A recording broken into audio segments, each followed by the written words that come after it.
Do you know that 85% of employees experience conflict at work? According to CPP Global, over a third spend a significant amount of time managing disputes.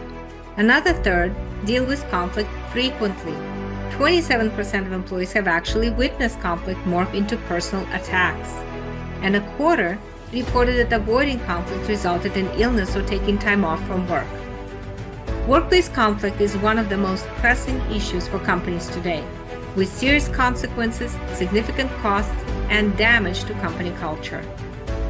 There are two most common sources of conflict: relational and organizational.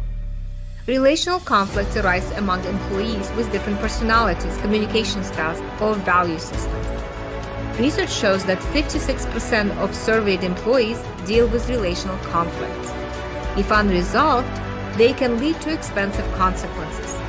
In 2018, Tesla paid $137 million to an employee for a personal clash with coworkers. Organizational conflicts arise from its policies and procedures and ways they are communicated to employees. Competition for resources is one of the most common conflicts. The perceived preferential treatment of coworkers getting better benefits, salary, bonuses, or even better office space causes resentment, anger, loss of commitment, and decreased performance. In 2018, when Amazon raised the minimum wage to $15 an hour and cut bonuses and stock options, a perception of injustice from some employees arose toward the company. They felt betrayed, that some employees were being treated better at the cost of their own resources. Poor communication is a factor in organizational conflict.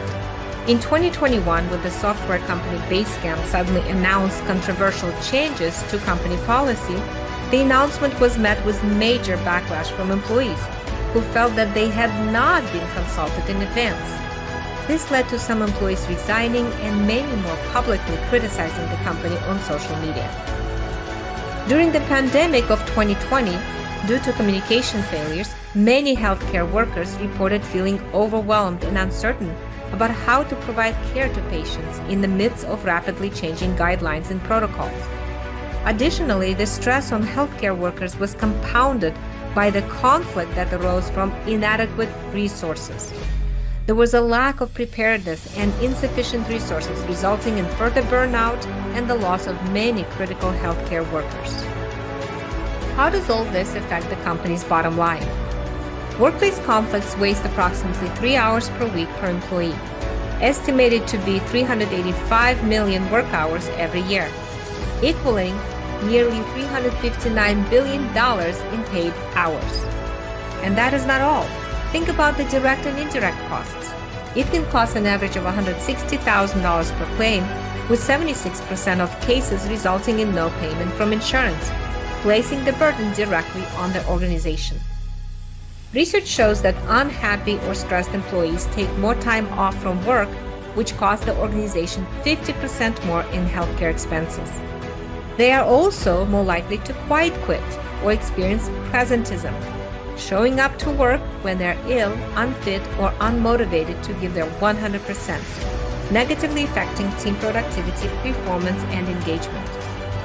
Gallup estimates that as much as $359 million per year is lost in productivity, and about $3,400 out of every $10,000 in paid salary per employee is lost due to disengagement and low employee morale. And about 50% of employees voluntarily leaving their jobs are traced to unresolved conflict in the workplace. The bottom line is, workplace conflicts are very costly for companies. The root cause of workplace conflicts is the loss of connection between coworkers. Humans are social bonding creatures, and they need to have connection in order to survive and thrive. Recent neuroscience research has highlighted the consequences of isolation and loss of social connection, triggered the brain into a type of panic mode called a separation distress that leads some people to become more demanding, critical, and judgmental, and others to disengage, distance, and avoid, which triggers a negative cycle of interaction. This continuous loop of negative cycles causes workplace conflicts to perpetuate and spread among coworkers, creating further disconnections and distress, damaging relationships and culture. The first step in paving a path to reconnection is awareness. Now that you have seen how common and costly workplace conflict is, you'll be able to recognize it and take the first step in repairing the damage with guidance toward reconnection. Your awareness will allow you to keep the small sparks of workplace conflict from turning into a raging inferno.